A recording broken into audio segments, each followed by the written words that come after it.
ধরো।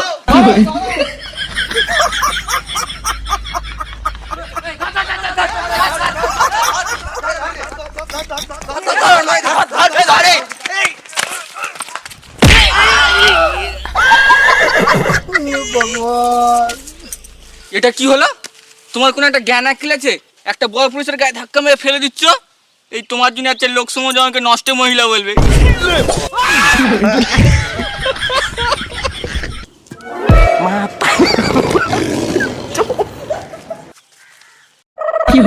मतलब वो अलग ही लेवल का बंदा था।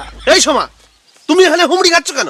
হ্যাঁ, তোমার তো লক্ষ্মী ভান্ডার আছে, দিদি তো আবার 200 টাকা বাড়িয়েছে। হ্যাঁ, নিজের টাকা খরচা না করে ছেলের পথে পথে ঘুরছো কেন? তুমি একটাও কথা বলবে না।